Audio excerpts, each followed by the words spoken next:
So hello guys, welcome to 4 AM study routine. तो यहाँ पे ना मैं 3:50 में उठ गई थी। उसके बाद मुंह हाथ वगैरह धोया तो 3:57 हो गए थे, 3:57 हो गए थे। तो 4 बजे तक मैंने पढ़ना शुरू कर दिया था। यहाँ पे सुबह ना मैं रोज़ उठ जाती हूँ, that's why I am saying routine. So 4 बजे उठ के ना बहुत अच्छा लगता है मेरे को पढ़ना, इसीलिए सुबह 2 घंटे भी हो जाते हैं पढ़ाई। So it's really good. तो यहाँ पे सुबह सुबह मैं पढ़ी थी ट्रिग्नोमेट्री। यार ट्रिग्नोमेट्री पढ़ के मेरा दिमाग खुल जाता है। मैथ में पढ़ती हूँ ज़्यादातर सुबह, मतलब मैं पहले एसएसटी पढ़ करती थी, बट एसएसटी पढ़ के मुझे इतनी नींद आती है ना। सो मैंने सोचा कि मैं मैथ्स पढ़ती हूँ, क्योंकि maths is really good. Maths पढ़ के मेरी नींद खुल जाती है और सुबह सुबह मैथ्स पढ़ के मेरे दिमाग में भी थोड़ा घुसेगा यार। वैसे लर्निंग सब्जेक्ट पढ़ने चाहिए, बट स्टिल यार मेरी मैथ भी बहुत घटिया है। सो आई कंसिडर मैथ्स कि मैथ्स अच्छी रहती है, मैथ्स पढ़नी चाहिए, बिकॉज मैथ्स इजी भी है थोड़ी। मतलब अगर मैथ्स में प्रैक्टिस कर लो ना, maths is easy. I don't no, but मेरे से तो नहीं होती है, मेरे को तो ईजी नहीं लगती है। बहुत लोगों को ईजी लगती है क्योंकि वो बहुत प्रैक्टिस करते हैं, मैं प्रैक्टिस नहीं करती हूँ क्योंकि मुझे इनिशियल प्रैक्टिस ही नहीं हो पाती है। आगे जाके वैसे ही आर डी शर्मा वगैरह उठाऊंगी तो वो तो अलग बात है। पहले NCERT को ना अच्छे से करना है। मतलब इसके एग्जाम्पल वगैरह भी करूँगी। थोड़ा एग्जाम्पल में कुछ समझ ही नहीं आता कैसे करूँ, क्योंकि एग्जाम्पल के आंसर में पढ़ने लग जाते हैं, मेरा दिमाग घूम जाता है। आई नो कि एग्जाम्पल के आंसर नहीं पढ़ने चाहिए, बट स्टिल NCERT एग्जाम्पलर भी करनी चाहिए। बट मेरे को लगता है मैं कि RD शर्मा कर लूँ थोड़ी बहुत, उसके बाद थोड़ी PYQ कर लूँ। मतलब PYQ बुक है मेरे पास फिजिक्स वाला की, उससे थोड़े बहुत क्वेश्चन वगैरह देख लूँ। So it would be enough. NCERT exemplar बहुत टफ है मेरे लिए आएगा, इस मेरा स्टैंडर्ड मैथ्स है ना, तो थोड़ा सा भी ऐसा हो जाएगा ना, मैं NCERT एग्जाम्पलर देख लूँगी तो फिर वो ईजी लगेगी। वो सब लास्ट में देखा जाएगा। अभी मैं पहले ये तो कर लूँ, मेरे से NCERT नहीं हो रही। NCERT एग्जाम्पलर और RD शर्मा का सोच रही हूँ भाई, वो बहुत अलग है, मेरे लिए तो डिफ़िकल्ट है ही। आई डोंट नो यार, मेरे से ना होता नहीं। स्कूल में ना ये वाली एक्सरसाइज ना हो गई है, सो मेरे को भी करनी पड़ेगी, क्योंकि ना फिर मैं स्कूल से पीछे छूट जाती हूँ, मेरे को स्कूल में कुछ समझ नहीं आता है। सो स्कूल का जिस दिन स्कूल में हुआ है उसी दिन कर लो, या फिर उससे पहले कर लो ना, तो स्कूल का समझ आ जाता है बहुत अच्छे से कि स्कूल में सर ने क्या बताया था आखिरकार।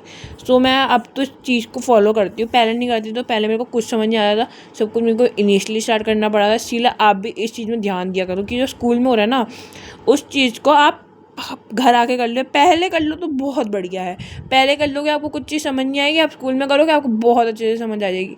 सो आई वुड सजेस्ट कि आप पहले कर लो। It is the best thing कि आप पहले कर लो, क्योंकि आपको बहुत ज़्यादा अच्छे से फिर वो चीज़ समझ आ जाती है। ट्रिग्नोमेट्री तो स्पेशली ये ट्रिग्नोमेट्री वाले चैप्टर तो बेकार है, क्योंकि मेरे को ट्रिग्नोमेट्री बेकार लगती है। और ट्रायंगल्स की एक्सरसाइज मैंने लिटरली 2 बार करी है, तब भी मेरे को क्वेश्चन दे दोगे मैं नहीं कर पाऊँगी। मैंने उसको बल्कि साइड बुक से थोड़ा बहुत करा था, बट तब भी भाई ट्रायंगल्स में से क्यों नहीं हो रहा है मेरे को ये नहीं पता। मैंने मतलब पढ़ा था यहाँ पे ना, मेरे को देख के ना मेरा भाई भी पढ़ने बैठ गया। So I was really happy, I don't know why, motivate हो गया मेरा भाई मेरे को पढ़ता हुआ देख कर। So it's really good. आप भी अपने भाई बहन को ऐसे पढ़ के मोटिवेट करो। 5 बजे उठा था, मैं तो 4 बजे उठ गई थी।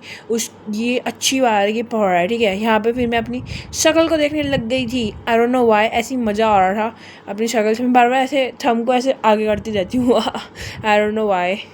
सो यहाँ पे मेरा मैथ पढ़ के हो गया था। उसके बाद मैंने सोचा मेरे को SST पढ़नी चाहिए, क्योंकि SST में रिवाइज करने तो ज़रूरी। यहाँ पे ना मैं सोच रही थी कि जो चैप्टर मैंने पढ़े नहीं है, देखो मैं ना हिस्ट्री वगैरह ज़्यादा पढ़ने में टाइम यूज़ करती हूँ, अपना यूटिलाइज़ करती हूँ, वेस्ट नहीं कहूँगी, क्योंकि हिस्ट्री भी ज़रूरी है। सो यहाँ पर मैं सोची मैं जियोग्राफी वगैरह पढ़ लूँ। जियोग्राफी पढ़ रही थी, और जियोग्राफी वगैरह को भी टाइम देना चाहिए। जियोग्राफी हो गया, इकोनॉमिक्स भी थोड़ी सही है, पता है। इकोनॉमिक्स पढ़ोगे ना तो बढ़िया है। मनी एंड क्रेडिट वाला चैप्टर हमारा ना मैक्सिमम सिलेबस ख़त्म होने वाला है SST में। और मैं स्कूल की बात कर रही हूँ, स्कूल में SST करना, इतना ज़्यादा सिलेबस करना है सो मच यार, बट स्टिल हमारे स्कूल में होने वाला है। देखो 3-4 चैप्टर बचे होंगे मुश्किल से, बट SST का सारा सिलेबस ख़त्म कैसे हो सकता है, कोई समझ नहीं आ रहा है। साइंस में भी देखो 3-4 चैप्टर है, 5-4 नहीं, देखो एक लाइट, एसिड बेसिस और लाइफ प्रोसेसेस और केमिकल वाला और इलेक्ट्रिसिटी, 5 चैप्टर हुए हैं स्कूल में, और मतलब साइंस में। और यहाँ पे और मैथ में भी सिमिलरली 6 चैप्टर हुए हैं कुछ। और यहाँ SST के ज़्यादातर 19 चैप्टर रह गए। 19 चैप्टर में से आधे से ज़्यादा चैप्टर हो गए। 10 चैप्टर तो मान ही लो हो गए, 10 तो पक्का हो गए। 10 के बाद 5 भी हो ही गए होंगे, 4-5 चैप्टर बचे हैं मुश्किल से। आई डोंट नो कितने चैप्टर बचे हैं, बट स्टिल यार जियोग्राफी SST का सिलेबस ना इतना तेज भाग रहा है हमारा, बहुत आसानी से ख़त्म होने वाला है। आई गेस इस महीने ही ख़त्म हो जाएगा या अगले महीने, जुलाई चल रहा है ना अभी, सो जुलाई में ख़त्म हो जाएगा, अगस्त में तो पक्का हो जाएगा, आराम से हो जाएगा आई गेस। सो SST और मेरा भी हो ही गया है। जितना स्कूल में हो रहा है ना, मैंने उतना पढ़ लिया है। मैं अभी मतलब पढ़ ही रही हूँ वैसे तो, जितना हो सकता है मैं पढ़ने की कोशिश कर रही हूँ। स्कूल से थोड़ा आगे चल रही है SST में। आई डोंट नो हाउ यार, SST मेरे को इतनी घटिया लगती है स्टिल। साइंस वगैरह मेरे को अच्छी लगती है, बट मेरे को ना साइंस में डायरेक्शन नहीं मिलती, क्या पढ़ना चाहिए, कब पढ़ना चाहिए, वो सब मेरे को समझ नहीं आता ना, इसलिए मैं साइंस और मैथ्स पढ़ नहीं पाती हूँ।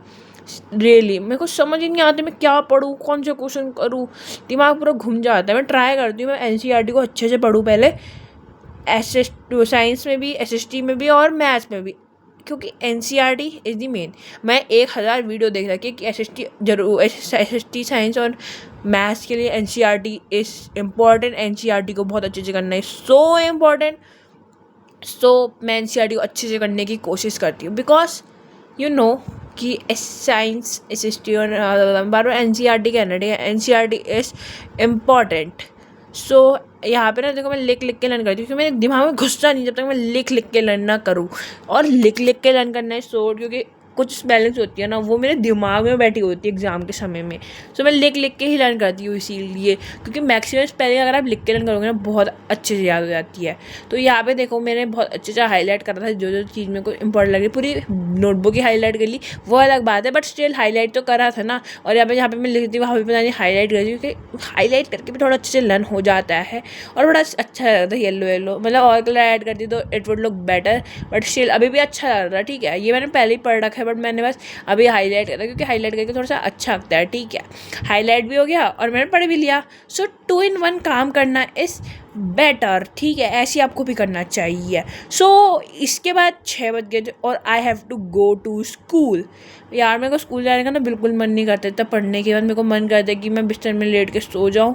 सो यहाँ पे मैं बस अपनी शक्ल को वापस देख रही थी, हाँ। सो यहाँ पे शक्ल को देखने के बाद, because I have to get ready for school, और देखो मेरी शक्ल से पता चल रहा होगा कि मेरा बिल्कुल मन नहीं कर रहा है स्कूल जाने का, बट जाना तो पड़ेगा, क्योंकि स्कूल से आने के बाद जो सेटिस्फेक्शन मिलता है कि तब अच्छे से मैंने पढ़ा सब कुछ वगैरह। सो इट्स बेटर कि स्कूल जाऊँ। सो देखो मौसम कितना बढ़िया हो रहा है। तो आज के लिए इतना ही रखते हैं। Thank you so much for watching, bye.